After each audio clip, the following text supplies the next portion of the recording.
Welcome, everyone, to another episode of Elbows Tight Podcast.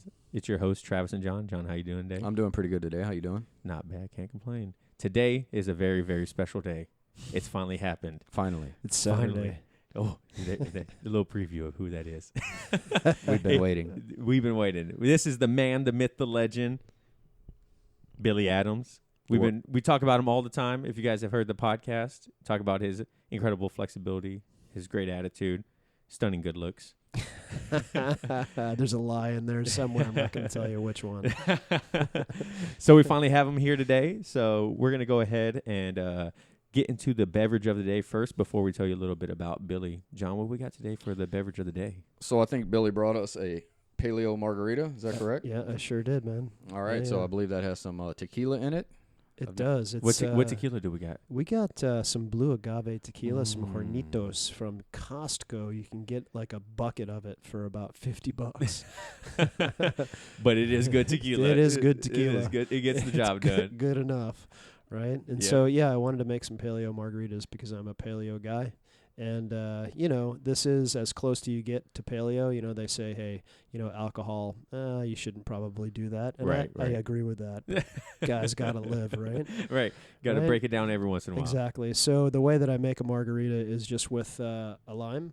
Which So we I have use a lime. one whole lime in a margarita, and I use I got Stedman's honey here today. And so Stedman is local honey, and this one is made from bees that I guess that drank the nectar of thistles. All right. So The nectar of the gods. it's thistle honey, and so I put about 2 tablespoons of the honey, and I put about probably 4 ounces of hot water on that honey, and to dissolve the honey, and then I throw that over the ice, right? And then I cut a lime in half, squeeze the juice of the lime, and then give it a little swirl, and I put in whatever amount of tequila that you so desire. Oh, my gosh. Could be a shot, could be more, I can't even remember the last time I had tequila. right? Are you going to be okay tonight? I should be fine. I have a babysitter. I Yeah, used got a to, babysitter. when I was younger, I used to say that I can't drink tequila, I'm allergic, it gives me scars. Tequila is like my drink of choice. Like, I love tequila. Yeah. I could drink tequila straight, you know what I mean? Or shots or tequila sunrises or whatever it is. And then people always have horror stories of tequila. They're like, bro, I drink tequila and my night is done. Like, I'm out for it, or tequila makes my clothes fall off, so and we're in a small room, so let's not make that happen, guys. Oh, no, here it goes. So, all right, well, John, you want to go ahead and get this thing started, man? Yeah, let's go and get it started. So let me tell you a little bit about Billy before we have him talk, and this is what I gathered from stalking him on the internet. Oh, no. Oh, no. So I know Billy as far as jiu-jitsu and the gym, and that's where I met him, and also in CrossFit. But I did some stalking, like I said, and Billy has a very interesting history that I hope he can touch on. I think he's easily the most interesting man I know of. Most interesting man in the Thanks, world. man. You know what I'm saying? So Billy is a veteran of the military. Yep. He's also a entrepreneur, Yep. and I can't wait to hear about that a little bit later. He's Yeah, also a father. It's true. Yep. Yeah, Got 2. he's got a lot going on. If you guys hear that in the background, this is Billy literally making the tequila or making the margaritas as we do this, by the way. So this is Smells like legit and fresh. tequila. It is Yeah. definitely not Travis's clothes falling off. So, Billy, go ahead and can you tell us a little bit about what got you to join the service and what you can about what you did while you were in and how Oh, long you were in? yeah. I tell people from age 0 to 17, I was a booger-eating moron. That's just the fact, man. I was a guy that you did not want to emulate in any way. I can remember clearly on my block that there was kids that I couldn't play with because I was not a good kid. Yeah. And so really at age 17 when I was flunking out of my second sophomore year, in 1983, I said,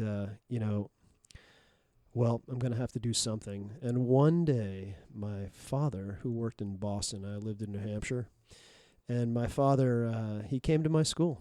And I went down to the principal's office, which was not a new thing for me. And there was my dad, and there was everybody that I actually cared about, and some teachers who cared about me. And they were like, "What are you going to do?" And I said, "I'm going to join the military." And they were like, "Well, no time like the present. And my dad took me down to the recruiter, and I knew that I had been had. Oh, no. Walked in and, Mr. Adams. Yeah, They called you right there. this must be Billy. Oh, here we go. Here we go. And so I didn't know. I was so ignorant that I didn't know that there was anything else that you can do in the military aside from being in the infantry. Oh, okay. And so he's like, what do you want to do? And I was like, well, I could shoot guns and run around the woods, I guess. And he's like, well, we got that job for you. So literally that was the beginning of the school year was, September. And in November, I was in basic training in Fort Benning, Georgia. And I never looked back. I set my first goal then. After about 3 weeks in the military, I was a physical kid. And my dad, he was a nuclear physicist. And he just didn't know what to do with me at all, And when I saw that the physicality was something that that you could use and get ahead with, I was like, oh man, this is something that they don't care what I used to do or what I did or didn't do. They care what I'm doing right now. Right. And seriously, what that did for me was it allowed me to set a goal. And in basic training, I said at 17 years old, man, just barely 17. I said, I want to be a Green Beret. How the heck do you do that? And the drill sergeant, typical drill sergeant, why don't you just graduate basic training, kid? One step at a time, recruit. Right, exactly. But I never forgot that. And when they said, hey, where do you want to go? After you graduate from basic training in AIT, where do you want to go? And I said, where are the Green Berets? Where are the special operations guys at? And they were like, well, at Fort Lewis, Washington, there's 1st Group Special Forces, there's also 2nd 75th Ranger Battalion. I was like, send me there. And so I went there and really went over to 2nd 75th talked to them about getting a job and all of that. And they told me the path that I needed to take. And really back then you needed to be an infantry guy for a period of time. And once you got into a leadership position, the corporal, then you could actually apply for Special Forces, which is a 2-year course. Okay. And so I did that and went to the qualification course for Special Forces, graduated, and I just never looked back from there, man. That's I was awesome. like, what's the toughest thing that you can do in Special Forces? And so, as a Halo guy, high altitude, low opening parachuting, I was a scuba guy, did that for a number of years. I was a team sergeant on a Halo team. I did counterterrorism stuff for the last 5 years. I was in the military. I didn't wear a uniform. Was pretty. Oh, man. It was cool, dude. And in 2004, my kids, they're pretty young, and my son was starting to realize that, oh, Dad does something that is kind of sketchy. Right. And so I retired from the military, and I never really looked back from there, and I became an entrepreneur right then. As I said, I didn't have any kind of education when I got into the military, but I did use the 3 years that I was at Fort Bragg, North Carolina. Every Green Beret has to go back to the schoolhouse to teach the manly art of war at some point in their career to other new Green Berets. And while I was there, that's a kind of a job that you can count on being, at the same place for a period of time. And in 3 years, I was able to go from a GED to an MBA. Wow. And so when I left the military, I leveraged the heck out of that. Right. Started my own companies and built them up and sold them. And so I've done that a number of times now. I started with a security company, Global Security Solutions. Then I went to land development and did that for a number of years, did mixed-use hospitality, building hotels and things like that. Bought a helicopter manufacturing company with a friend of mine, sold that, then started doing indoor skydiving. So iFly Seattle, I built, owned, and operated that, sold it to the parent company for stock. I've built probably a dozen or so indoor skydiving facilities. Now I have an indoor skydiving facility in Texas, which I'm probably going to sell here real quick. And I've got a next big thing, which I just came back from Europe and can't tell us yet. Oh no, I can. I tell people, hey, a lot of people are like, hey, I've got this idea. Shh. And that is the wrong answer. If you have a good idea and you think that it's worth something, tell everybody, because what that will do for you is it will let you know if that's a good idea. Because if you think it's a great idea and then your friends are like, nah, I'd never do that or whatever, or they help you tweak it. And so it really does bring it more into your reality when you begin to tell others. You become accountable.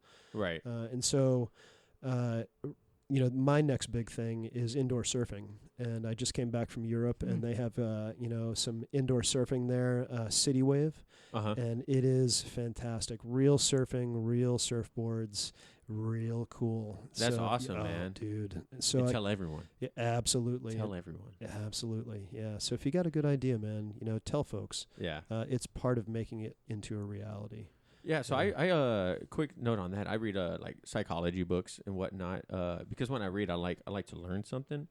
And one of the books I read actually kind of says the opposite of that. So to hear you talk about it, I'm like, well, why would I keep it to myself? Because that makes more sense, right? If you tell someone like, oh man, I want to start a podcast, and everyone's like, you really don't have the personality for a podcast. You have the face for radio, but you don't have the personality, right? Then it's kind of like, well, maybe I should reevaluate what I want to do, right? Because in the book they say, if you start telling everyone, hey, I want to do this, hey, I want to do that, then psychologically you get a sense of accomplishment already because you've kind of already said you were going to do it. So then you kind of ease off of it. But the accountability part, right? People saying, where are you at with this? Right. I thought you were going to do this. Yeah. That's a whole different thing I didn't even think about, right?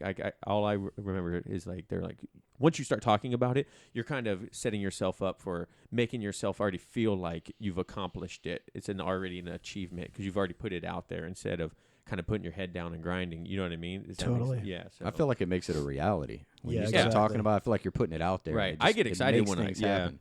Like when we were talking about the podcast in Japan, like I was getting excited just talking about it when we were coming back, and then we came back and we just kept talking and talking and talking, and then I was like, let's record an episode. I'm like, I don't even know if I've ever heard a podcast. Yeah. I think I introduced John to podcasts in Japan. And Pretty much. It was like 4 or 5 months ago. You know what I mean? So they're awesome. Podcasts are awesome. Dude. I listen to a ton of them. Yeah, especially if you have long travel and like that. You know what I mean? When I worked in Seattle, I would podcast 3-4 hours a day, every day, 5 days a week, because I had such a long, terrible commute. You know what I mean? So, but now I don't really have a commute. It's kind of hard to podcast. Usually it's like I'm going to the gym. I got like 20 minutes in the car. I'm going to go ahead and just do that, so. I was thinking about when you were talking your story right there and you were talking about boot camp. Yeah. That was when, 83? Is that what you said? Yeah, 1983. So I'm thinking I went in 1997 and it was the Navy, right? And I was thinking how much it must have changed. Right. Because when I was in, we didn't shoot even guns. It was laser tag. What? What? Yeah, it was laser. Awesome. We shot guns. You had to shoot It's a brave lasers. new world. And it was too cold weird. out for pepper spray or mustard gas or any of that stuff they use. It was too cold out, so you didn't do any of that. And if it was really cold out, you weren't even allowed to leave your room. You just had to stay in the warm shelter. That's crazy. I was in World War II barracks. When it rained outside, it rained inside.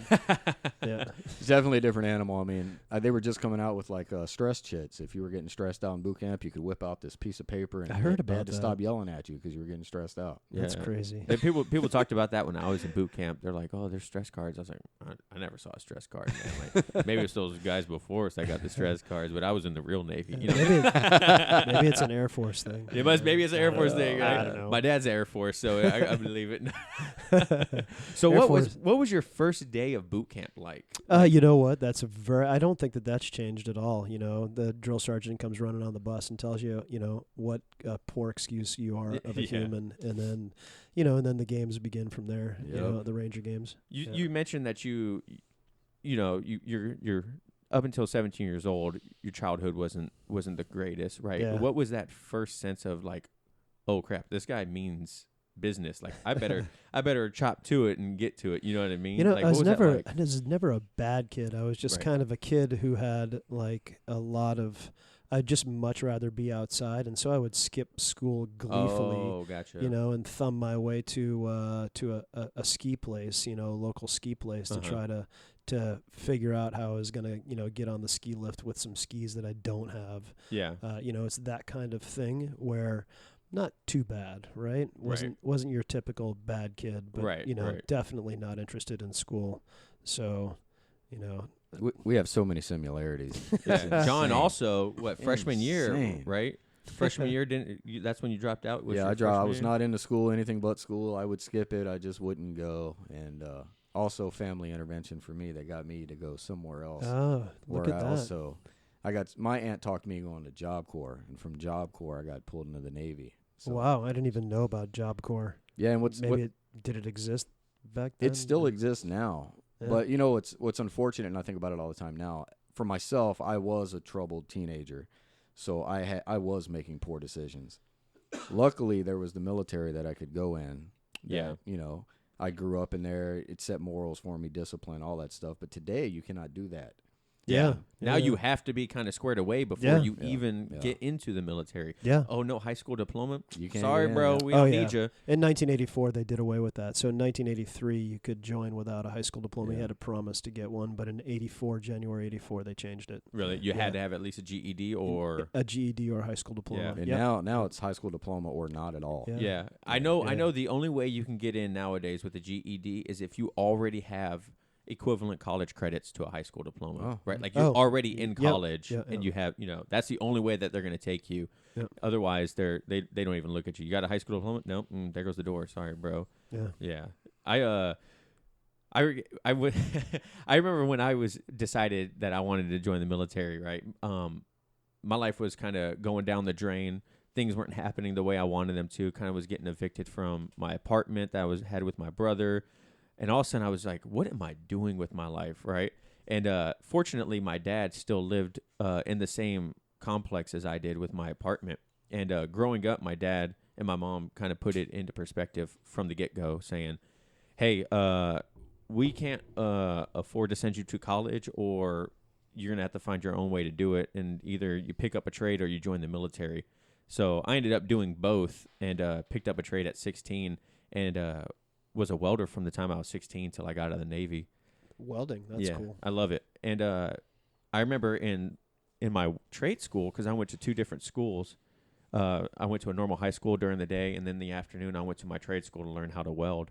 And my welding instructor was a 30-year pipe fitter.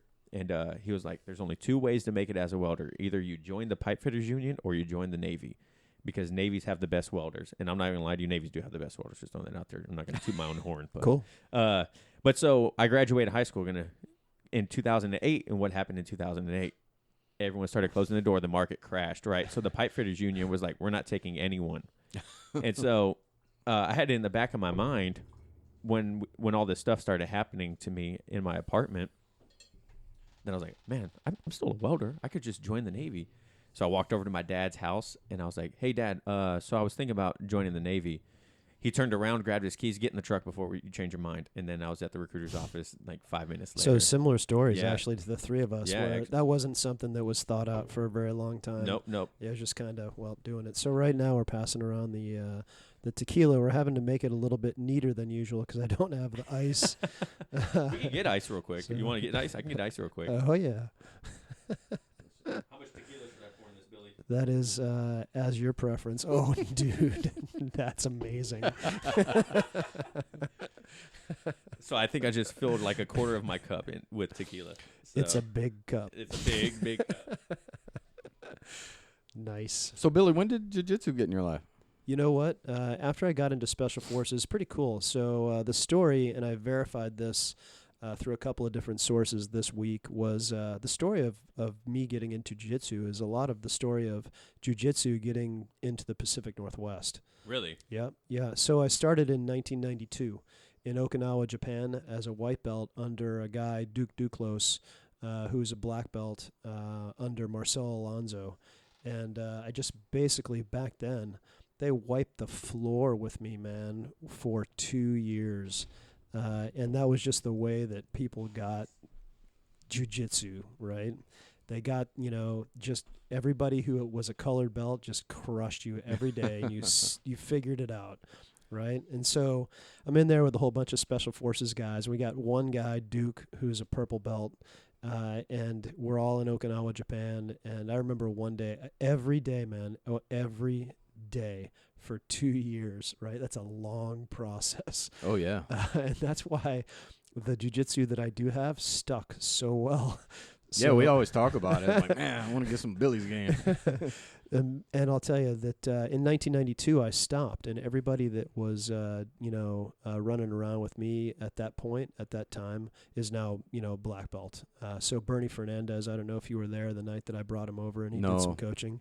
Yeah, so he's a black belt, and he was a blue belt with me in 92. He got his blue belt a little bit before But then I got out of jiu-jitsu until 1997 when I went back to Fort Lewis, and Marcelo was there, and I did a little bit of jiu-jitsu with First Group Special Forces, probably, but not much. I mean, my ops tempo, everybody's ops tempo was really, really high, and so I didn't get much training, done. I got out of it, and then I got out of the military, retired in 04, and in 05 or 06, I went over to Hybrid, which Hybrid is one of Marcelo Alonso's first black belts, and George had Hybrid Jiu-Jitsu. I went there, and I trained for like 6 months, but my life was, again, pretty chaotic at that time, being an entrepreneur. Never really had time to focus on it until... Cody and I, we have coffee every once in a while, and I was like, Cody, dude, man, you're purple belt. You could open a school. I remember when Duke did this as a purple. Why don't you just do it? And after like twisting his arm verbally for about a year, he's like, yeah, let's do this, man, and we'll figure it out from there. And really, some really cool things happened. We're talking about jiu-jitsu, and this is how bringing if you have a good idea to tell everybody, because it brings it into your world. And once you do that, it really does change your life. So Cody was like, well, I guess I'm going to be the purple belt, and I'm going to have to affiliate with my guy on the East Coast, right? Who's a black belt. And Alan, he was a super cool guy. Yep. And he came and did a seminar here, and Duclos, a black belt, still in group. He's the chief warrant at group. He said, well, you could affiliate under me for free. I don't care. I just like to see jiu-jitsu. Duke is like, he is martial arts. He is, a super high level, a Eskrima guy, stick fighting. He's super high level Wing Chun Kung Fu guy. Yeah, he's, he had his own school with Brian Edwards back in the day in like the 80s. Duke and Brian Edwards in North Carolina had a Wing Chun Kung Fu school. Wow. And if you have any kind of martial arts school in North Carolina, right outside of Fort Bragg, it better be legit. Really? They call their bluffs people out get there? called out all the time. In fact, Duclos tells this great story of these two guys who came in and tried to rob him at gunpoint. Oh my gosh. They broke both of their arms. Both of the guys got my both of their gosh. arms broken, so they're in the hospital. I was like, why would you ever? Yeah, wrong. If you're gonna, wrong. right? There's a 7-Eleven down the street. Right. That might be a little bit easier. Well, obviously, Maybe criminals not, I don't know. think things through, right? Right, exactly. Who knows? But and so Cody's like, okay, I'm going to open this as a purple belt, and then in comes George, a high level blue, to help out, and then right after that, Al, who is the black belt at our school now, he retires, and he retires here, and I just happened to know him from Okinawa. Right. Oh, And really? Yeah, I didn't know that. I didn't know you guys knew each other. Our kids went to martial arts together in Okinawa. What? That's awesome. Yeah, right. Small Such world. right? Small world. Yeah. In fact, our wives we're good friends in Oki. Yeah. What? Yeah, right. Small world. And Well, and it's think- because, in my opinion, it's because we talked about this and we brought it into Just our about to say that. realities, and that really it's like gravity. Yep. It just pulls in the people that you need. It's amazing. We were talking about Jocko earlier, right? And he talks about hesitation, right? Hesitation is the loss of opportunity, right? Like if Cody would have hesitated anymore, who knows where we would have been at with this, right? But I remember when we had the racquetball court still on the other side of town. For you guys that don't know where CrossFit 7 Cities came from when it first got up here, we had two broken down racquetball courts in a former, it was like an elderly fitness center. And upstairs was a gymnastics area, and we had these two little racquetball courts that were broken up by a hallway, and people would literally walk through the hallway in the between our classes as people were doing workouts and whatnot, right? I was one of them. Yeah, John was one of them. But Awesome. one day, Cody and all of us were, I think it was like a Saturday or something, and we're like, hey, you guys want to go upstairs and play on the mats? Well, playing on the mats turned into let's start grappling with each other, and then we came to find that's when we found out that Cody was like a high level blue belt, and I was like, bro, why don't we do jujitsu on the weekends or something like that? And that was back in 2015, 2014, Yeah. and Mike Stapleton also kind of was like, hey, let's do this. Hey, let's do this.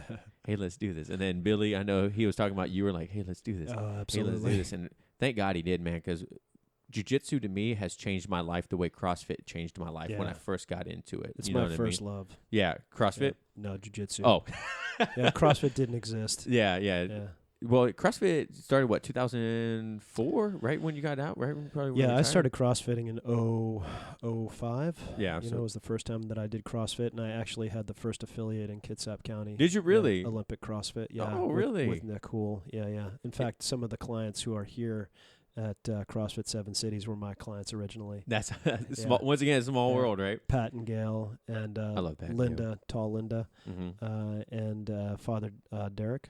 Yeah. Oh, wow. Yeah. That's crazy. Yeah. So one thing I always notice about you, Billy, and is you are probably one of the most laid back guys I know in my life. You know what I mean? Like Thanks. you've done quite a bit of stuff, and have you always been this laid back? And like, what do you do like when you start getting stressed out? Like, what is your median to de-stress and just stay calm? I really appreciate the fact that you pointed that out, because I used to be wound Really, tight. really. Oh man. Yep. What And- changed? It was a process. I actually Yeah. said to myself, it works against you to be wound so tight. Right. And I was super military, right? You know, when Mhm. you're 17, you're getting that indoctrination from an age when it really sticks, and it stuck, and it worked well for me. But on the outside, it does not work well for you. If you're super wound tight, if you can't have that side that is relaxed and thoughtful, then it works to your detriment. And Yeah. so it was a gradual unwinding of being so tight, and so Yeah. militaristic. And so I choose now to do things that are very civilian. I will be late, which I still can't do that. that used to crush me. It right? So crushes me now still. I get that, and being late sometimes crushes others too. Yeah.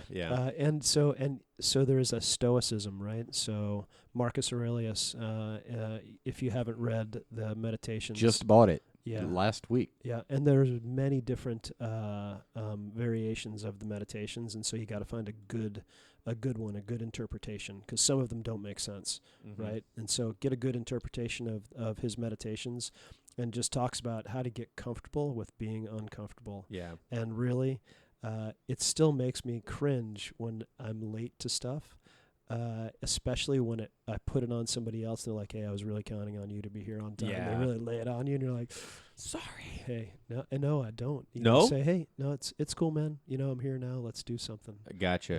And That's so smart.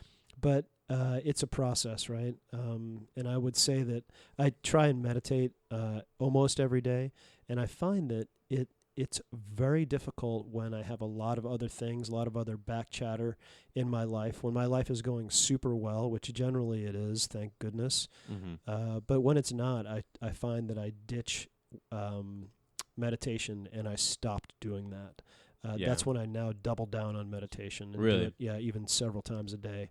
And I find that thing helps me a ton. So, Really? yep, I do an unguided meditation where I sit down for 20 minutes.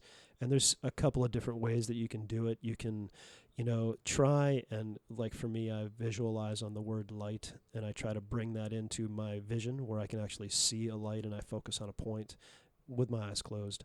And I try to just do that. And what it does is bring you in the moment. It Right. doesn't allow you to, but it's very difficult to do. And sometimes when I can't focus to that extent, I've got a lot of background chatter in my head, then there's another technique that you can use where you take a look around the room, and then you close your eyes, and then you visualize minute details in that room.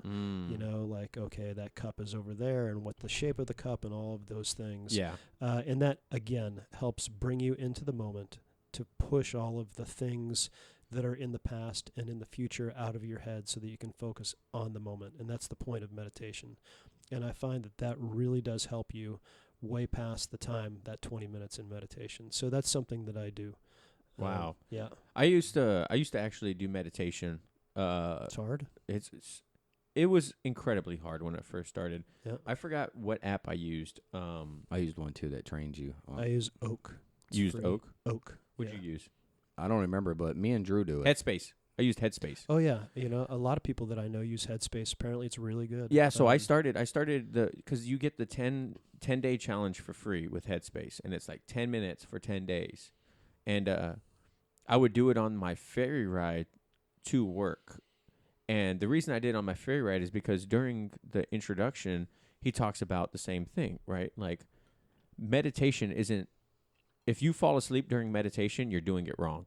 You're not supposed to. You're supposed to be cognitive of what's going on around you and pay attention to what's going on in your head and kind of tone everything out, right? Like you have an active mind, but you're actively toning everything out kind of mindset, right? And so I was like, well, I'm on a loud ferry with other people around me, and I'm tired because it's like 4 a.m, 5 a.m. What's a better time to try to focus as hard as possible on not falling asleep and not paying attention to everything around me, right? And so they kind of guide you through it. And if you guys haven't used Headspace and you're looking into trying meditation, it's a great app. I haven't tried Oak, so I can't speak for it, but Headspace was great. And then it's also like $10 a month after that for unlimited. Well, it's funny that you mentioned Headspace. I was just speaking at Google Campus on leadership and military and, helping further your career. And I was doing that to a Google audience, and the guy who invited me is Matt Griffin. Griff, good dude, special operations guy, started a company called Combat Flip Flops. And if you don't know about Combat Flip Flops, I do not. Matt, he's changing the world, man. You want to plug it real quick? I do. I would be proud to. Absolutely. Go right ahead. So he's got a TED Talk, and if you haven't seen that, you should see it. It's amazing. And so what he does is he opens factories in war zones. And he takes the dunnage from war, brass casings, tires, things like that, and he repurposes them, makes flip-flops, makes scarves, makes things like that, and he hires women, local women, and women with children especially, and he has schools in the factory, and they educate the kids while the women make the money. And so that's amazing. Yeah, he is changing the world, and his TED Talk is amazing, and he talks about the process that he went through to do this this work, and now he's got 5 factories in 5 countries, and that's amazing. Yeah, he's an amazing dude. Love him. I love his stuff, and he uses Headspace. Really? Yeah. We were talking about that yesterday. Yeah, well, actually, I'm Thursday. gonna have to check that one out. Dude, I was super surprised on how hard meditation was. Like, because I have ADD, right? So in order for me to focus on one thing, especially pure mental, it was incredible. I couldn't believe it. But then after the 10 days, I was hooked. I was like, I got to. Are you still doing it? No, I haven't done it. I stopped because I forgot why I stopped. It was probably some BS reason, obviously, right? Like most things in life, why you stop doing something. Too busy, whatever excuse I gave myself. But I did it for probably about 3-4 months straight, every day on the ferry, right? And they talk about, like, it's just like anything else. Training your brain is exactly the same as training your body. You know what I mean? Like, there's no difference, right? In order to get your brain stronger, your mind stronger, you have to train it. And meditation is one of the best ways to train your brain. If you want to deal with stress, apparently meditation, man. Have you tried to do it with someone else? In the room? Yeah, like me and Drew, who's 7 and is downstairs. We were just doing it yesterday. Cool. Meditating? And, yeah. Wow. So what we do is, that's right. I was laughing because you brought up stoicism. I was just thinking that. Which I brought that up to my work last week, and we actually play a 3-minute stoicism podcast every morning at the beginning of work. How to deal with anger, people, things like that. It's funny you brought that up. But just yesterday, me and Drew were doing it. It's a 20-minute one. And I was kind of getting restless at like the 12, 13-minute mark. Don't do it. So I was like, all right, we're done. And she's like, no, we got 7 more minutes. And holding you accountable. Yeah. At 7 years old, that's amazing. Nice. I bet you a big de-stressor for you is your wind tunnels, man, huh? I read an article for Entrepreneur, right? And you were talking about, like, I fly every day. Every day I can. I'm in the tunnel, whether it's before it's open or before it's closed. How is that, man? Like, what do you think about as you're flying in your own wind tunnel? Are you kind of like recapping the day, or is it like a de-stressor for you? You're just enjoying it? It is moving meditation. Really? So you get to a point flying, and you really are flying, where Right. you're flying on your head, you're following, or someone else is following you, or a number of people are. So 4 is the perfect number, and so you all hop in the tunnel. It's going 160 miles an hour, and you're just flying around on your head, and you're just following people and doing loops and flips and spins and tricks. That's amazing, man. Yeah, it's like a big game of follow the leader. And it is. It's so. The only amazing. person that in this house that has done iFly besides you is my 10-year-old son Charles. Yeah, I've always wanted to try, but I've We're gonna always have had to a fear change of that. heights. Yeah, right. There's no height. yeah, Yeah, I was going to ask that. Yeah, Like, if age somebody has 3 a and fear up, of heights, there's- is that like no. It's a disappointment for them because there's Is no it? height. I was curious, like, how does that work? How Like, high do you go in the tunnel Well, for people wondering if- before they do it? If you are an expert, you'll go 42 feet, which is the top of the tunnel. That's high. But the person, 98% of the people who fly somewhere between knee height and the top of your hand as you raise it. Oh, Really? So from 3 to 7 feet. I could do that. Yeah. I think you can do that. And in a high flight, the instructor takes you up to about halfway up to the top of the tunnel. So you probably go up 20, 25 feet. Wow. And they have you, and so they take you around and spin you a little bit and show you what it could be like. Right. And skydiving is easy, right?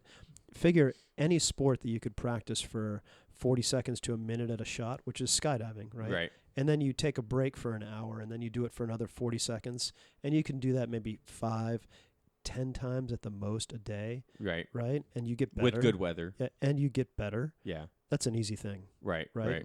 Try that with bowling. Bowl a frame. And Bowl then for sit 40 there- seconds and then- tell me yeah, you're good. Yeah, and then sit there for an hour and then bowl another 40 seconds. Yeah. Right? It would take you a millennia to get good. Yeah. Right. The 10,000 hours to become a master would be doubled. You know Right. what I mean? And so in indoor skydiving, you get to do, what would take 60 jumps to do, and you get to do that in an hour, right? And when you do that, you get really good, really fast. Really fast. And in the initial experience, we tell people that a couple of minutes in a wind tunnel at first is a good dose, because nobody's ever flown before, and so you're going to be using muscles you've never used. Yeah.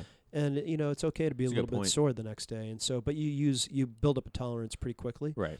It is physical; it's a sport, but really in that 2 minutes you get a little bit better.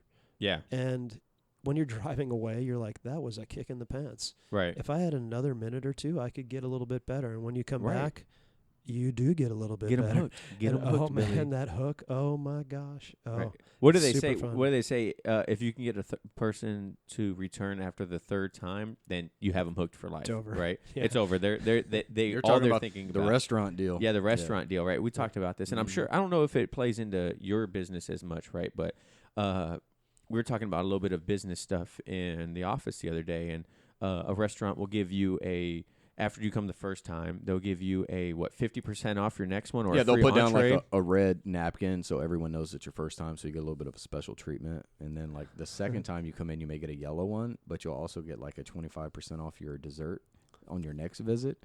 So you try to get them in at least 3 times, and then you've built that habit, and then they're there. You Right. got good 'em. idea.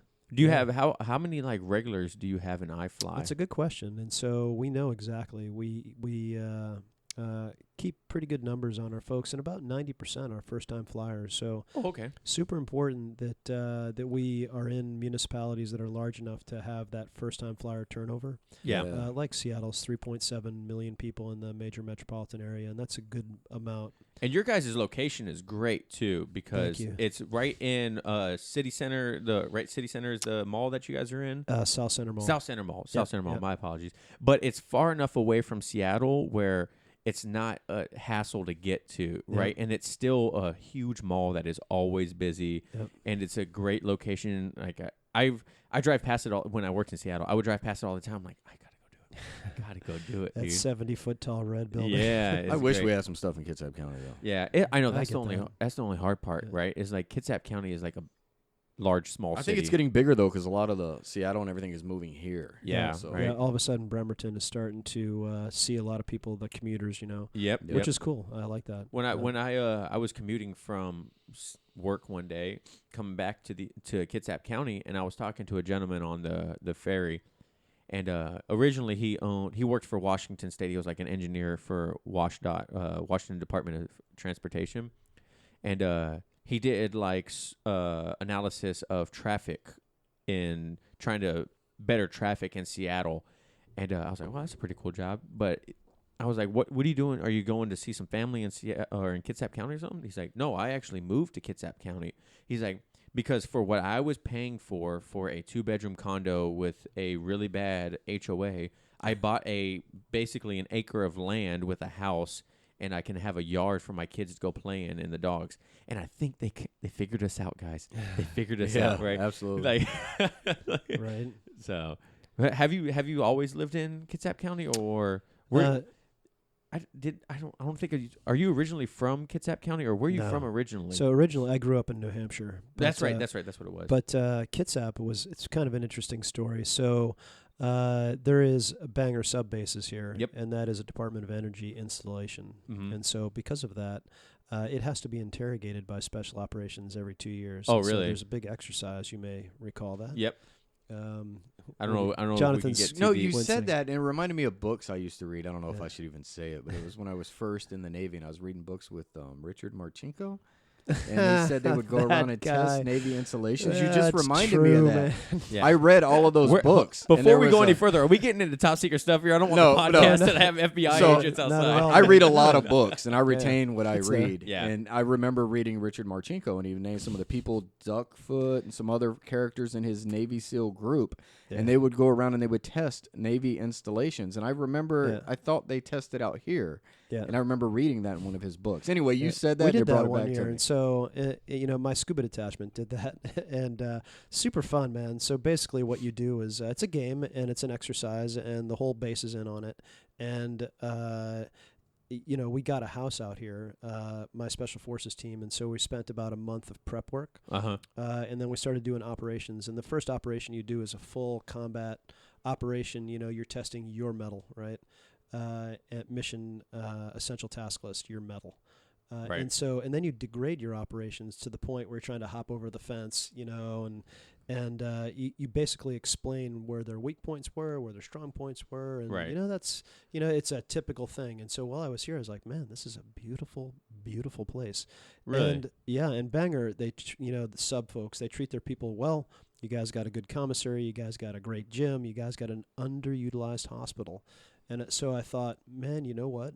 Because if you look at the hospital here compared to Madigan, right? Madigan, tons of people use Madigan. Oh my God, I went there one time and it was a nightmare. It's a zoo, right? And so here, I'm my orthopedic surgeon, Doc Harris. Thank you for my elbow. Shout out to Doc Harris. Thank you. Right.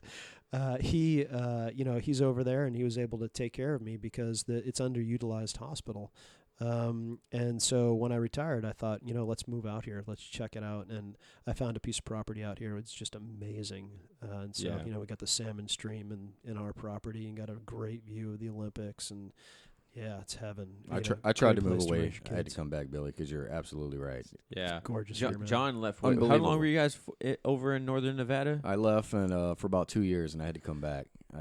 You can't beat it here. I mean, you just can't. Cost of living is easy too. Cost of living, yeah. I was like, it's like this house. Like we live in a pretty nice house, and I'm originally from Vegas, and this house would have definitely not have sold for what we bought it for. But not only that, but I tell my family whenever they talk about coming out to see me, I'm like, you got 3 months out of the year. That's it. I was like, if you don't come during those 3 months out of the year, like you're gonna see a bunch of rain and clouds. But to me, it's not even the houses. It's the trees. It's the mountains. Well, that's what I meant. The summertime, the summertime out here really makes up for every little bit of rain that you get. It's like today's a prime example. I was out front with Charles throwing the football, and I was like, dude, this stuff is like this. You really lose appreciation if you don't pay attention to the state, right? Like, I was driving from the Foot Ferry, and there's a road in Port Orchard that goes where the whole road, like, you could barely even see the sky because it's just covered with trees, like beautiful green trees, right? And I was driving down it one day, and it just hit me, right? I was like, this is beautiful. Like, this is where I live. Right. I lived in Guam when I was stationed in Guam for about 2.5 years, and I would take pictures, and I'm like, I literally live in a picture. Like this island is absolutely beautiful. White sandy beaches. Yeah. Every day is a beach day. Water's warm, right? The sand is white and soft and never hot. I was like, this is incredible, right? And people, when you start looking past the minute details of your life is when you stop appreciating the little things, right? Like a big, beautiful tree or a state that is green, right? I'm pretty sure Washington's called the Evergreen State, right? Is that yeah? And it's true. It's like everywhere you look, there's trees, and it's great. I absolutely love it. And then you can also see Mount Rainier. Oh yeah. And if it's clear skies out, there's Mount Rainier you're staring at, and you can see Seattle from across the water. I don't know. Gorgeous, man. It's gorgeous, absolutely gorgeous. You're talking, and I'm looking at that belt on Billy's lap. Yeah, what's up with the belt, Man, Billy? that blue belt. You know, I never, the story of jiu-jitsu in the Pacific Northwest, I never finished that, and I was like, I brought this belt for a reason. Yeah, let's hear it. It's got some history to it, right? So when I was in Okinawa and I was learning jiu-jitsu from Duke, he was a black belt or a purple belt at that time under Marcelo Alonso. And the way that Marcelo got here to the Pacific Northwest, when in 1989, 1990, there was no black belt. This was pre-UFC 1. Yeah. And there was like 6 to 10 people who knew about Brazilian Jiu-Jitsu in Western Washington, and Duclos was one of them, right? And so they had like this little thing that they went up to in Renton, this guy's house, and they would go train Brazilian Jiu-Jitsu. From guys would travel, they were all nomads, and they would go around and they would find, go down to the Machados, go down to Henner, Gracie, and Torrance and all that stuff. And so Duke and Bernie Fernandez, they were doing all that stuff, and so was there was 6 civilians. And Duclos, we sent him permissive TDY. Permissive TDY, for those of you who don't know, is just like temporary duty. That we, when a person gets sent somewhere in the military, they're on temporary duty, and this is the exact same thing except they pay. So, okay. So it's a way to get there, and be there officially but not pay. Yeah. And so we sent Duke to Brazil for and to find a black belt, right? And so that's amazing. Yeah, he went over to Brazil and ultimately failed in being able to bring somebody back, but he came back and told these guys, "Hey man, some civilians," and I got one of them written down here. His name is Kevin Smith. So Kevin Smith and a bunch of his buddies went down to Brazil, found Marcelo, brought him back on a tourist visa, and so he couldn't work. Marcelo couldn't work, but he's basically living at Kevin's place and teaching these guys, in their garage, and little places here and there, just doing jiu-jitsu, right? That's and amazing. So Marcelo, after a year of that, goes back to Brazil, and the first group special forces, we got a lawyer and got him over on a work visa, right? And so he came over on a work visa and then began to start his academy. First, it was for a very short period of time in Renton, and then went to Federal Way. And he started training first group special forces, and Marcelo had that contract with first group special forces until 2003, when we had enough depth in our program so that we could do it ourselves in-house. And by that time, Marcelo had gotten bigger and better. There was no black belts. Marcelo was the first black belt. And I was talking to Marcelo and Duke day before yesterday about this, so I got the story right. Oh, nice.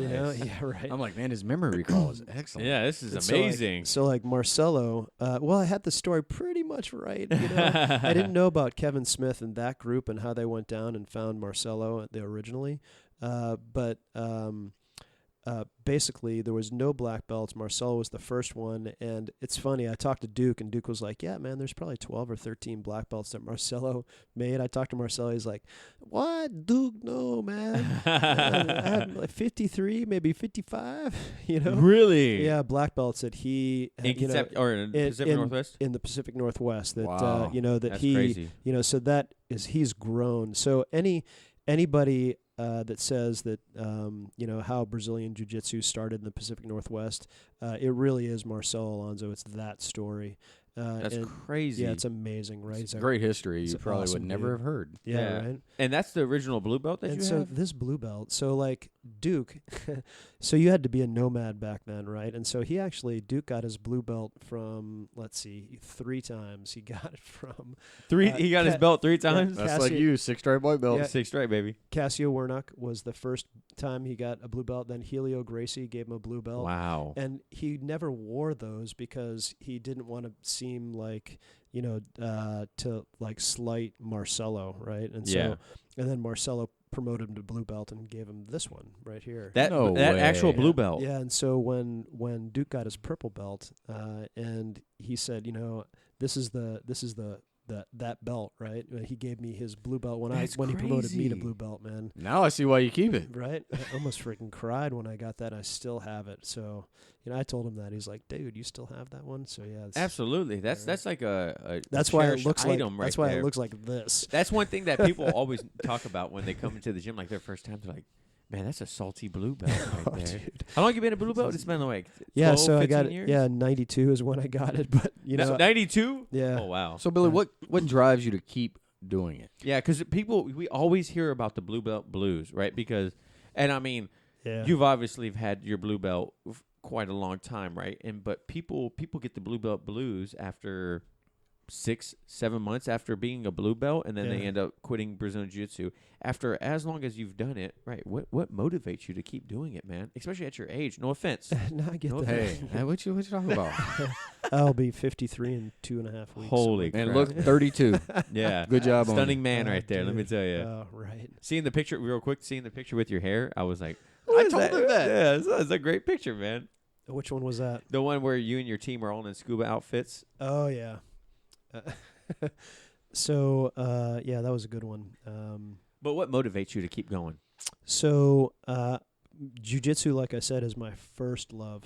And I just love it's jiu-jitsu is a superpower, man. It is. And I'm not a big guy. In fact, the biggest that I ever was about 195 when I was on teams. Because every pound that you carry is to your benefit, right? Yeah, and mass so- carries mass, or mass pushes Yeah. mass. Right? So 195, 5'9", 5'10", 195 was the biggest that I ever was. So Jonathan just poured this humongous. If you guys didn't hear that in the glass. background, it stopped us. Like, Yeah, geez, tequila. John. Neat. I guess I'll Tastes pour another great. one too. This is good. This is great tequila, by the way. I can't feel Right? my lips. Kind of purpley. Yeah. So go on. Sorry. And so what the heck was I talking about? You were talking about the drive that keeps you going. Oh, yeah. Yeah. So I just love it, man. And jiu-jitsu is a superpower. When I left the military, I knew that carrying that extra weight, muscle, fat, whatever, was to my detriment for longevity. And so now I'm about walking around, 170, 175 at most. I get down to 163 when I fight. And so Fight in a sense. yeah, like Revolution's coming up, right? Oh, okay. Jiu-jitsu. So I'll be 163, so that with a gi on, I'm 168, and I'll be in that class. That's why I like That's rolling so with you. smart, man. Yeah. We're close. Yeah, right, exactly, yeah. So, and a smaller guy, right, jiu-jitsu is a superpower, and I just love it. Man, it's just the coolest thing. And when I roll with somebody, I give what I get, right? So, if you're using a lot of power and things like that, I'll go 85, 90%. But if you're not, like if I'm rolling with some of the ladies that we have, Right. that really gives me the opportunity to really make my jiu-jitsu just spot on. And Right. I love that. Like Right.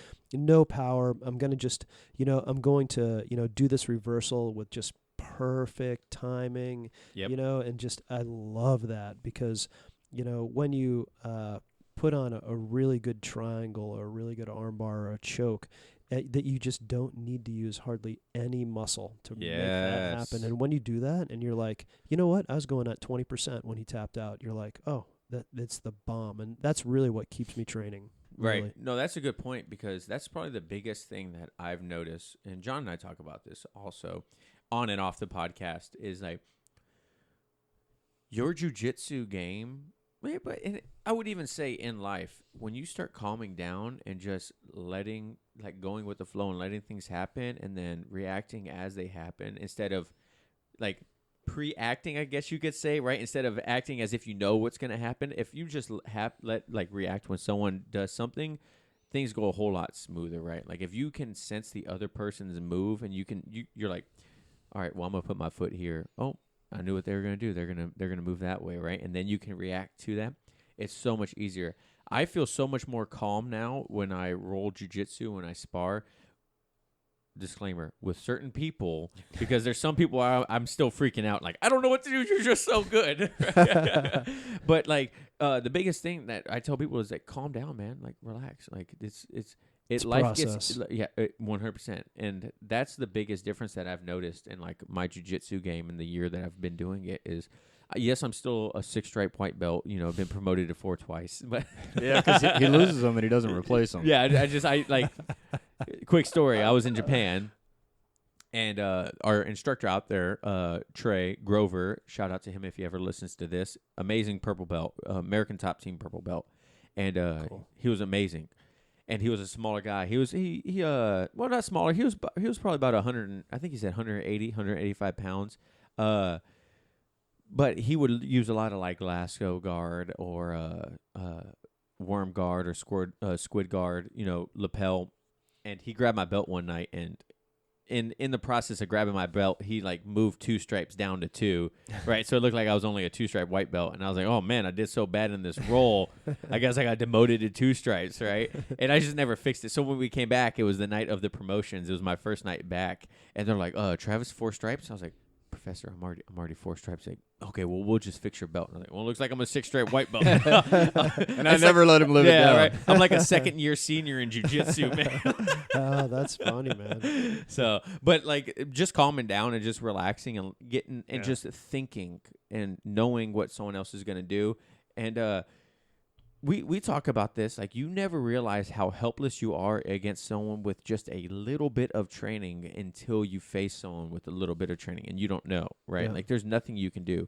You just freak out and they're calm, right? Like when you roll against a brand new white belt, if they're not going 100%, right, and like you pretty much make them do whatever you want. You know what I mean? Like, well, I'm going to go here because I know they're going to feel pressure here, so they're going to go the opposite way or whatever, right? Yeah. And it's an amazing thing. It's the best way someone's ever told me, and I talk about this all the time, is physical chess, right? You're waiting for the reaction of your move, and then you react to that. You know what I mean? So, and Cody talked about this on the last episode. He's thinking 2 or 3 steps ahead, right? I'm not to that point yet because I don't think I know 2 or 3 steps ahead of people, but it's something I'm striving for, and the reason I keep training is because I just want to keep getting better. Yeah, you know. I think as a white belt, your job in jiu-jitsu as a white belt is to understand the basic moves of the chess pieces. Yep. So you need to understand what guard looks like. Yep. You need to be able to get out of guard. You need to have a reversal, you know, at least 1 or 2. You need to understand what side control is and, you know, mount and guard and all of those basic positions. And then I think blue belt, at least for me, blue belt is the excuse to experiment. So I hear that. That's everyone I hear. Blue belt is when you experiment, man. And it is the longest belt. Yep, and I love it. You know, that you can take, that you can, like today, for example, I said, today I'm just going to do triangles. I'm going to just look for and seek out triangles in every single position that I'm at, you know, and is able to get 2 or 3 today. Yeah. And, you know, it's cool. And then as there was a couple of crummy triangles that I got that, you know, it got me past, right? So get out of the triangle and they pass my guard, right? But it's that process of this is experimentation for me. I'm, you know, because I'm not good at triangles. And so, hey, I'm just going to take the next month and do that. Just keep doing them, right? Yeah. That's good. You get good, right? Yeah, I think the triangles are great because I think you got me in a couple of it.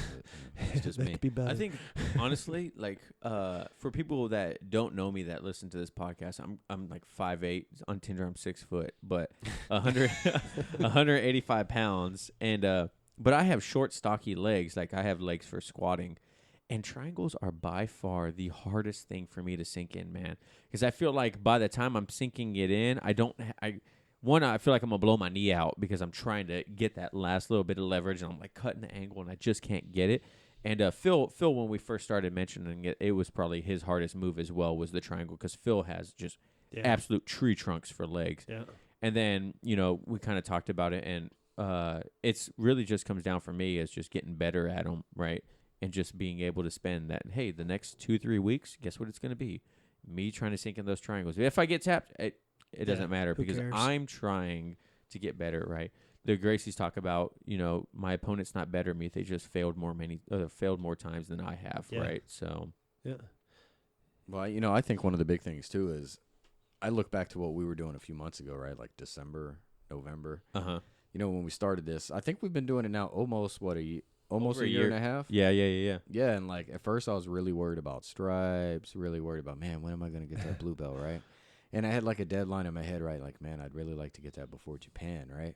But now the longer we do it, I am totally fine staying at this white belt. I don't mind. Like, I'm good. Like, like there's some responsibility with that too. It's like when I'm somebody a white belt. Sorry, it's got to be like in Taekwondo, you're like, give me that next belt.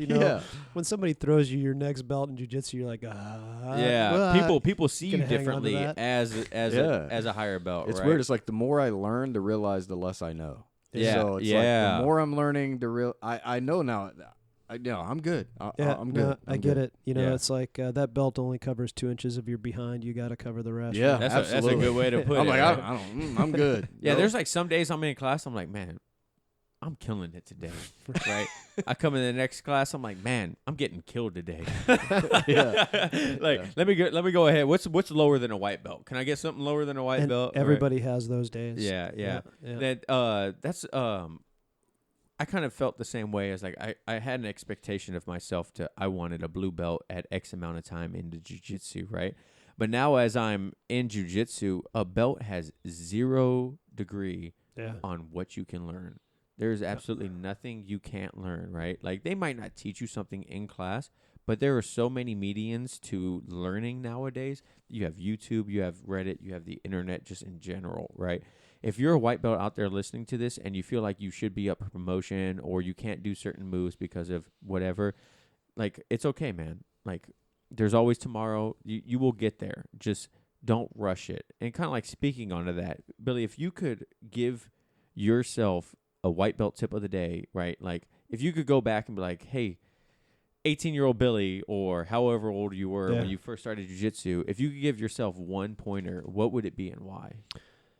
Yeah, I would say that you were just talking about, that you can go to the internet and grab all these techniques, and it's not about it. It's not about it. No, it's mat time. So it's consistency. If you can be consistent, then you're going to be better, and you'll get whatever you need, right? So the more time that you can spend on the mat, the better off you are, and just don't remember anything else but that. Yeah. And it will come.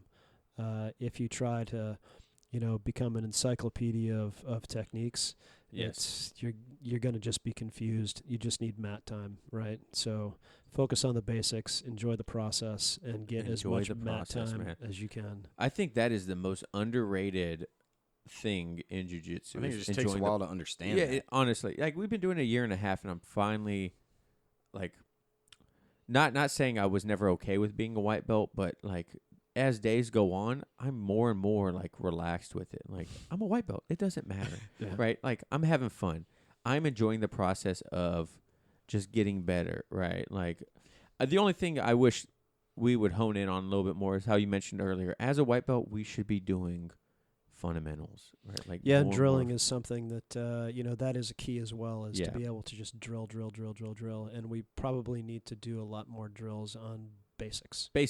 And we've talked about this, not and this doesn't go out to just our school, right? Because I'm sure we don't ever badmouth our school on here, right? Like we greatly appreciate our instructors and everything like that. So if you guys ever listen to this, anyone out there, not only from our school, we don't badmouth our school, but this is just our observation and our experience from everywhere we've been. Only so many hours in the day, right? And you've got 1 hour to teach a class, right? Exactly. So it goes the same format. You warm up, your technique of the day, and then you get to drill that as much as you possibly can, and then you bow out, and then you spar, right? Right. That's a typical recipe at every single jiu-jitsu place that I've ever been. and there's just not that much time, so you have to drill on your own. Right. Yeah. Yeah. And it's the if you can find a friend that has started the same time with you or whatever, or someone that has a little bit more experience than with you, or someone you find comfort into talking to, and just drilling those basics. Basics are so underrated. I watch a lot of like Chewy Me from too. Chew Jitsu and other black belts and whatnot, and they Adam. talk about how love them, right? And they talk about at black belt, most of the time you're not doing fancy stuff. You have just such a firm understanding of the basics. You can execute them with precision, right? Like I love learning the things that we learned right now. Absolutely love them. But a lot of time I'm like, I kind of just want to get into the basics, man. Like how can I get better into trap and roll? You know what I mean? So There's a couple, speaking of websites and things that you could do, there's 54 solo grappling drills. If you YouTube that, there's a guy who does this basically warm up 54 solo grappling drills. It's a great workout Really? too, and it's amazing. Do you do that one? Yeah. Because I tried it and I was like, man, I It's got rough. some sore muscles and I need some Right, yeah, flexibility. go slow, man. Do and 12. my groin hurts now Yeah. and my hamstring. I know which one you're talking Do about. 12. yeah. Yeah, don't do 54. Do Yeah. 12. Do 12. Yeah. Billy and I talk about this, and we want to get into the 10th Planet Jiu-Jitsu Oh man, they got an warm-ups, app man. too. And they have an Instagram Yeah. of just strictly the 10th Planet warm-ups, right? Yep. And I'm like, these guys are There's so an app fluid. for 10th Planet warm-ups. We should do it. Well, Yeah, you're oh, it's- flexible enough. Well, yeah, and I I don't know about you. I watch I don't 10th know Planet about stuff all the time. Watch EBI stuff all the time. EBI is amazing. Yeah, it is. Yeah. Isn't it more? Do you watch a lot of competitive jiu-jitsu, Yeah. or because EBI is turning more into combat jiu-jitsu, right? Or yeah. it's Yeah. more of like if That's you guys an don't, interesting format. The Yeah. combat. I like the EBI rule set. I think it's really submission cool. only, right? Like Yeah. within I think it's like a 25 It's sub minute only, time but cap. then after that they have the sudden death where you Yeah. have two positions where you fight out of or Yep. you submit. Yep. And I love that. Yeah, I watched the Gordon Ryan, Craig Jones one, Oh yeah. and where the position they had to fight out of was like they were on each other's back, right? They were in like the back take position, both of them sitting up, and then they had to go to submit from there. But EBI, if you guys don't know what combat jiu-jitsu is, if you're a brand new white belt like a lot of us are, and this podcast, the more we do it, the more we realize it's kind of made for the brand new white belt that's going out there, just looking for someone to listen to or something like that. If you guys have never looked into combat jiu-jitsu, it might be for you, but it is open palm slapping That's only. what I was gonna ask. Yeah, it's jiu-jitsu. Love that one. I've been watching that. Have you really? Yeah. But if you guys have never do this, I'm pretty sure EBI is kind of turning into combat jiu-jitsu only. It's open palm slapping. You can strike in the face, but no fists or anything like that. And you can't strike like nose or something like that, right? Like only the side Yeah. of the face or The side amount of the of head momentum that you can generate with a slap is incredible. tremendous. I've watched like slap boxing videos and people getting knocked out by a slap. You know what I mean? Yeah. So I'll ask Billy about that. So Billy, a big thing I've been having, like where I go back and forth, is when I originally got into the jiu-jitsu, it was strictly self-defense, right? Oh yeah. Yeah. So I'm kind of in this, I go back and forth now because a lot of the stuff I'm learning, I realize it's not for self-defense. It's for yeah, sport. It's For when I'm get it. going against someone that's in jiu-jitsu. And yeah, I worry that I'm learning a bad habit, that if I ever have to defend myself, I'm going to go somewhere I shouldn't go because I'm learning it. Yeah, and I cannot say that that's not true. So Yeah. I've talked to Travis before, and I was like, hey, man, when me and you roll, can you try to hit my face, and I'm going to try to block you. yeah. So I can, like, try Yeah. to not. Manage the distance and Yes, yeah. And I feel like no, I do not want to lose that. And that's a big problem I have right now is I'm on the fence on, like, I don't want to Yep. learn it because I don't want to learn. I don't want to learn how. I don't want to fall into where I'm getting a muscle memory where it's not going to work in the street. Yeah. I have made that decision. I like competition, even though as an older guy, competition is something very different to me. Very young man's game, it- right? Totally. But I like the sport. I like jiu-jitsu. I like that lifestyle. I want to learn all of that stuff. But I do think that in the beginning, especially female, that you should focus on the combative portion of it. Absolutely. Law enforcement too. Yep. And I think probably For any first responder, yeah, really. Gracie's probably do that better than Yeah. anyone else. They've got a system and it's excellent. So if you download that or whatever, you can watch all of those things. Go to their seminars where they have that stuff. I mean, that's the best. The Yeah. best. But I agree, man. Yeah, That's that's the more been you get into I've sport, been having a tough like time worm with guard, somebody with a fist, Yeah. it just it's That's where I rained down instinctively on go. you, right? So Yeah. it's been tough. Yeah, Yeah. we talk about it too. Is like we started it for self-defense, and some schools out there, if you guys have gone to a school and it's pretty much a competitive school, you've never really learned self-defense, or you didn't get into it for self-defense, and you got into just for the pure sport, you just wanted to compete in jiu-jitsu, you saw it and it looked cool, then you probably might not be able to relate. But even our first seminars of the school were self-defense. Purely. And at first I was like, man, I kind of want to learn like some fancy stuff. And then I started appreciating the more simple things, watching the Gracie videos. And the Gracies never do anything spectacular, right? They're just so firm in the basics. Yeah. And just understanding, like, if this person's going to move here, I'm going to do that. You know what I mean? And they talk about, too, they're like, a lot of the problem with not self-defense, with sport jiu-jitsu is they are willing to give up their back to not give points away, right? Yeah. They're willing to put themselves in an inferior position to make sure that they don't give up points, right?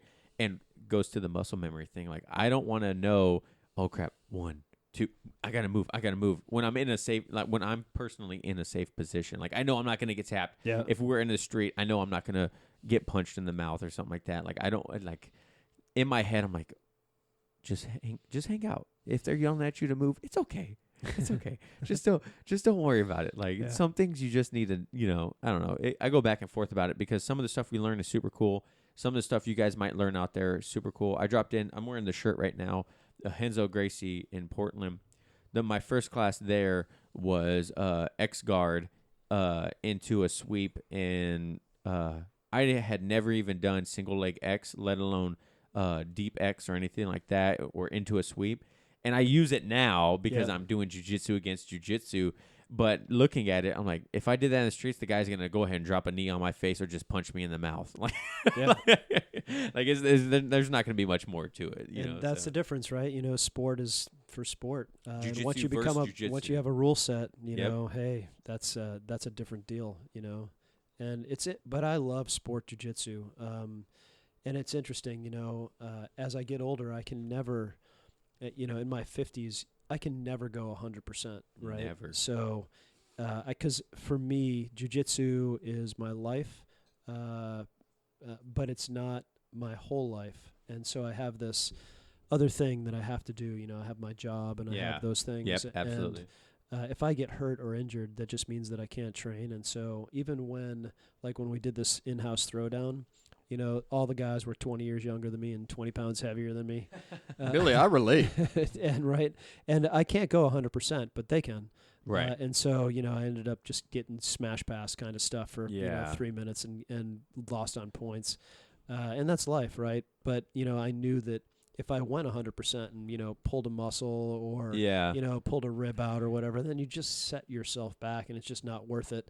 And I think that, that's probably the difference between, somebody who rolls in their 50s and somebody who's rolling in their 20s. Yeah, absolutely. Well, I need your mental toughness because my problem is when that go happens, for it. I get my testosterone starts pumping. Oh, I get that. And I'm like, no, this ain't going to happen today. He's like, and then I really turn it on. Yep. Yeah. And I'm like, I don't like doing it because I don't even know how Then many you get out of injuries bed I've the next day and you're like, oh. Yeah. Yeah. We talked about this after our last episode of the podcast, and strength training with jiu-jitsu. Oh, yeah. We didn't touch on this during it, and I'm not going to go into too much detail with what we were saying afterwards. Not disrespect or anyone like that, but it was obviously we didn't record it for a reason.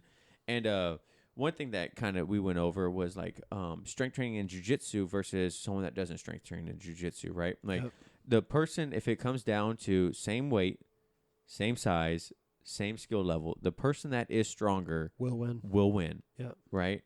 And I tried it after that. Yeah, right. And John can attest to this, right? Like as a white belt, sometimes it gets strength and skill gets misconstrued for going too hard, right? Mm-hmm. And you don't ever want to tell someone like, well, maybe you should get stronger.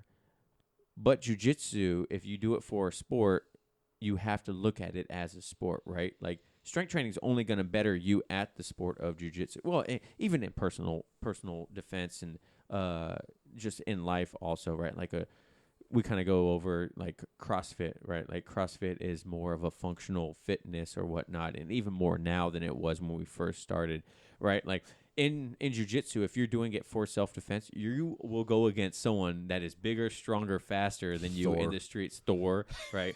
Like, and you have to be able to understand and be able to react to someone that's doing that. That's the whole point of jiu-jitsu. Helio Gracie talks about Helio Gracie wanted to spar against people that were bigger than him to show that jiu-jitsu worked.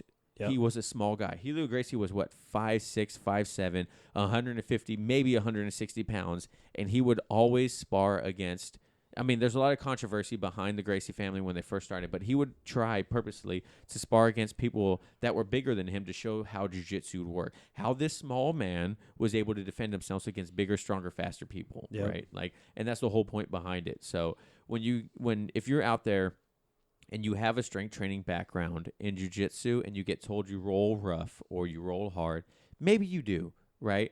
But maybe it is people don't know how to react to strength. Well, I actually can break that down a little bit more for you. Please do. What that means. So when I tell somebody you're going too hard, if I tell somebody that, it's not because they're doing too much strength. If you're a strong guy, that is going to be your game. Yeah, right? yeah, we talk about this. If you have balance and base and wrestlers, for example, like you come from that background, Travis, that's not what I'm talking about. You can go full tilt, right? What I say is that it's about the submission. So if you have reckless abandon on your chokes, on your arm bars, on your triangles, where you're that's just one like thing I will agree with. 110%, you're just ripping that thing. You know, that's when I say, hey man, you need to calm down a little bit because you're going to hurt your training partner, right? Yeah. And so that's really what it's about. So when I train against somebody and I say, hey, this is what you should do is, you should use all of your strength. You should get into a position of dominance. You should get to that where you have your submission. You know, you have a figure four on somebody you're about to do, a Kimura or whatever. Right. And you have that. But then when you get to that point, slow down. Yeah.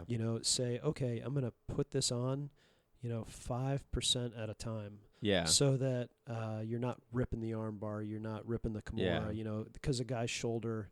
if you do that, it's, I was excited. I was trying to, to get that submission, get dominance.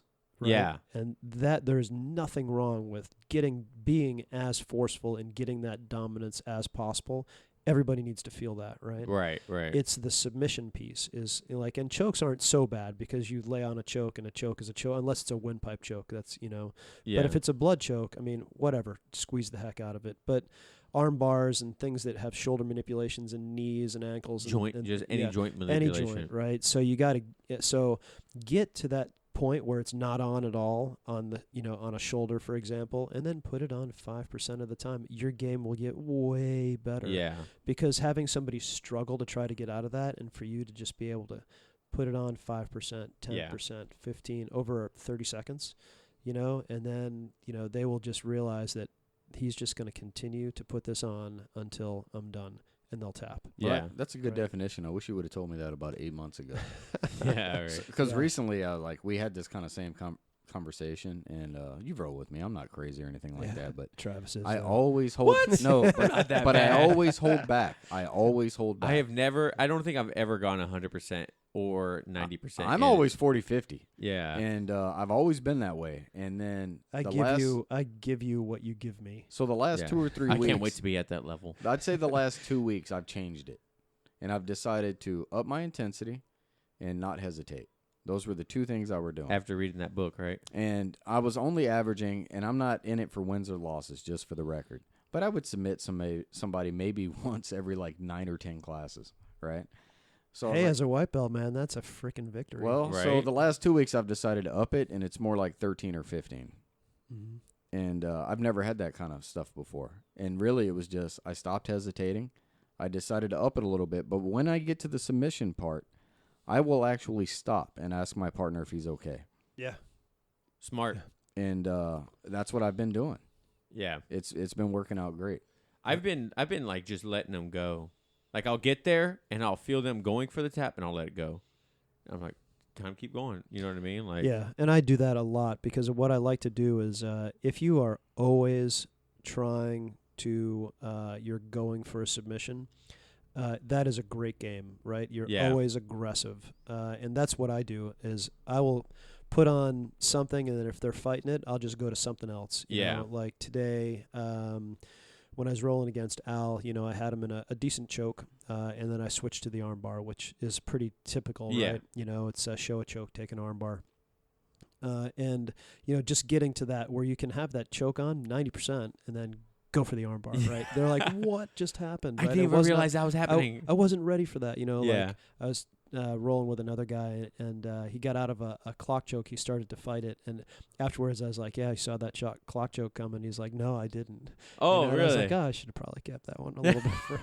But, you know, like I switched over to a triangle, right? Because that was what I was going for. But, you know, it's going from attack to attack to attack. I find that's a very good thing. Even when, like, George is great at this, like, you know, he's in your, you know, you have George and he's in your guard. He's still going for that Kimura. Right? And he uses that to reverse you, right? And it's like, it's a dang good thing, right? Yeah. That figure 4 grip is is amazing. First of all, it's everywhere. Yeah. 2, it's probably the hardest thing to deal with in jiu-jitsu. If someone has a figure 4 on your arm, you have to be so careful on what you're doing because the second they break it away from your body, might as well just tap, man. Like, don't even fight it. So, like, Billy, do you think it's okay to play from your back? I love that.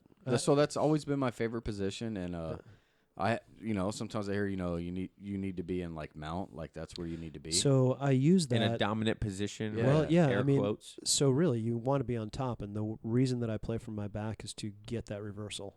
Yeah. So, well, I play from my back, and that's honestly where I'm most comfortable. And when I went to the Gracie seminar in Seattle, Henner was talking, and he said that he always plays from his back. Like, that's his spot. And he said new jiu-jitsu says you need to be on top, but, like, the way his Helio taught it and everything, the back is fine. You stay there all day if you want. Yeah, I don't like to, you know, in a if I'm standing up with somebody, you know, we're going at a tournament, you know, then I'm trying to actually get them. If I'm going to take my back, if I'm going to pull guard or something like that, I'm looking to do that at a specific moment that allows me to reverse and get on top.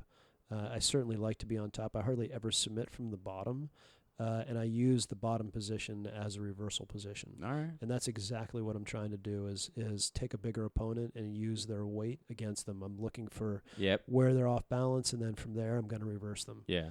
That's what I'm looking for. You mentioned there for a second competing. I don't think I've ever asked you or anyone. Mm-hmm. John, have you ever competed? And if so, how often have you competed? Yeah, so when I got back into, I love to compete. Really? It's freaking fun.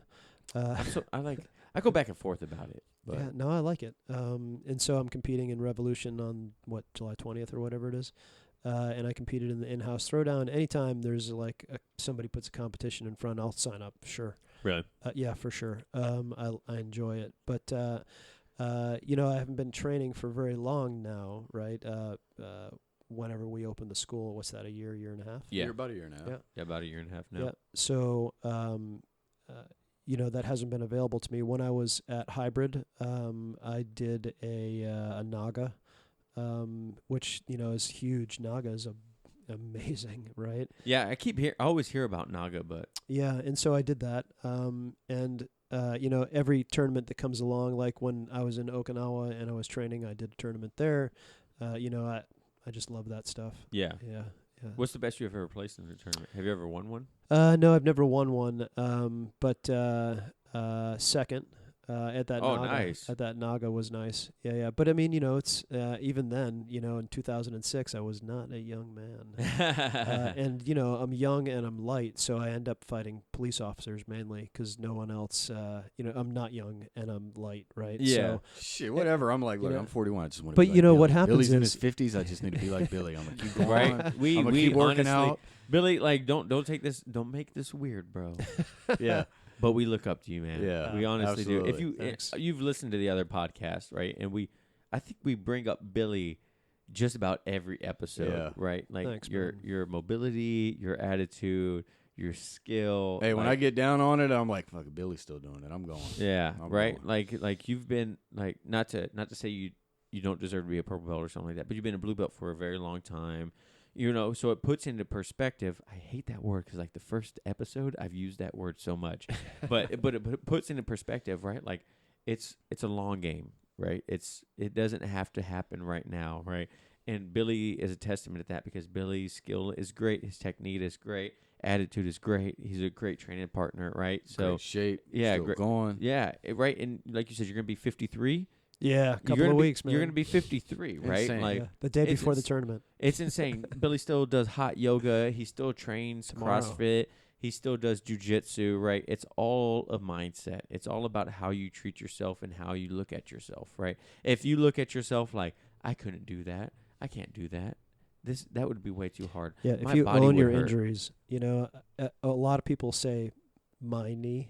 I Yeah. never will say that. I've broken my back. I've broken my neck. I've broken my leg, Ooh. ribs, and I will never, ever say my knee or my bad knee or whatever, even if it is. I say that all the time. Now you're Don't, making me man. feel bad, dude. Throw that in the trash can. That's a mindset, right? Yeah. It will get I know better. I'm preaching over Yeah. here. It takes a while to get over that stuff. It does. though. It does. Oh, especially in the my right morning. knee.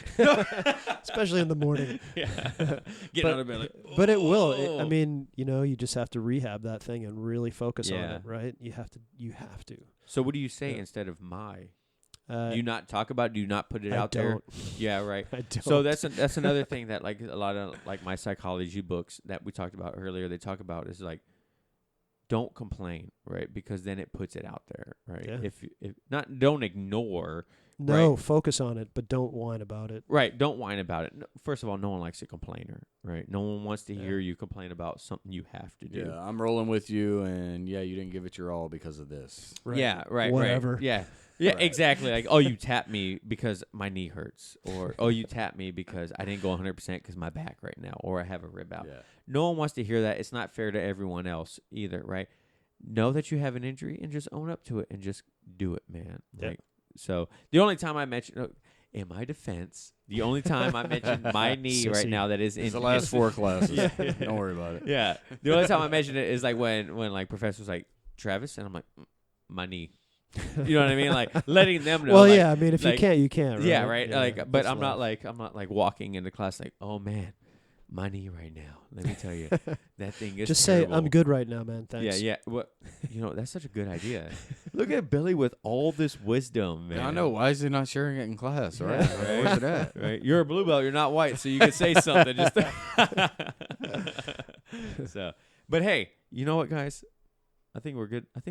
Hold on. Before we go, Oh man. Billy, just one last words of wisdom for anyone that's looking at starting jiu-jitsu Yeah. that might Dude, be on the fence. Absolutely. What could you tell them? Yeah, Women it's- or men. So in everything, not just jujitsu, in everything, now's the day. Today's the day. Find that gym or whatever, and just walk in. Whether it's CrossFit, whether it's jujitsu, whether it's needlepoint, whatever, just do it. Yeah. It's. I guess it's a corny turn of phrase that I just said. The just do it thing, but really, it is that. The consternation and all of those things that you build up in your head. It's not that bad. So just walk in, say hello. Find a gym that meets your mindset. There are different ones out there. So find the good one and, strike up a conversation and just get to work. Really. That's it. That's great. It's that simple in everything. If there's naysayers, then, don't listen. That's how I run my entire life. So, like right now, indoor surfing, the reason people don't say, oh, you can't do that is because I'll do anything. Right. But, really, there's people who they want to do something and they're letting someone else stop them. Yeah. Yes. Don't do that. Yes. And if there's no one else but you're stopping yourself, get out of your own way. Yep. Walk into the gym. I'm reading a book right now, and John and I have decided, before we go, John and I have decided to kind of like start a book club with the podcast. At the beginning of every month, we're going to talk about a book that we're reading for that month, and I'm going to need the whole month because I'm a terrible reader, right? But we're going to talk about a book for that month, and at the end of the month, we're going to talk about what we read and kind of like go over it in a podcast. maybe with a guest, maybe with ourselves. But one book I'm reading right now, what is the one you just gave me about leadership and about being a champion? No, it's like the Mind of Champions. Yeah, the Mind of mindset Champions, they have. right? And one thing that they say in the book that has really stuck with me is you are always a champion until you defeat yourself, right? Yeah. 100%. Like, you can do anything. And Hotep Jesus, we just listened to him today. He's a big, like, social media guy, entrepreneur and whatnot. But he talks about, like, you can do anything you put your mind to, and not in, like, the corny way, right? Like, if you put it out there and you believe that you can do it, the only thing that's going to stop yourself is yourself, right? Like, no one's else going to stop you, because whatever they say, honestly, doesn't matter, right? Whatever the outside entities, the outside noise and chatter, whatever is going on, doesn't matter. If you want to do it, man. What's stopping you? There's nothing stopping you. You're stopping yourself. You know what I mean? So, but hey, Billy, thank you so much for coming on the podcast today. It's a pleasure, man. Yeah, we definitely you guys are awesome. We went a little over. No, I an hour. Oh no! Last time we cut it short. I'm like, nope, we're gonna keep going. Yeah, till no, this was great today, man. Thank you so much, Billy. Thanks. And so I this appreciate is John and I have talked about this episode since we started the podcast, man. We could not wait to have you on here. You guys are awesome. We got to have you on again. Absolutely. Love to. Thank you, Jesus. But thank you guys so much. Thank you, John, for coming through. Thank you all. Yeah, thank you guys so much. Remember, don't forget to like, subscribe. We should probably say this at the beginning of the podcast too, but like, subscribe to us on iTunes or your favorite iPod or podcasting platform. We're on Spotify, everything like that. Like our Facebook page. We are on Facebook now, Elbows Tight Podcast on Facebook. And then also we have an Instagram that's going on, and Twitter. Our Instagram is at Elbows Tight Pod. And then our Instagram is John's name right now until we change it. So, but thank you guys so much. Don't forget to leave us a review. The way that we get introduced more into everyone else's life is by reviews and likes and subscribe. So thank you guys so much. And once again, no oil checks here, guys. Thanks, guys.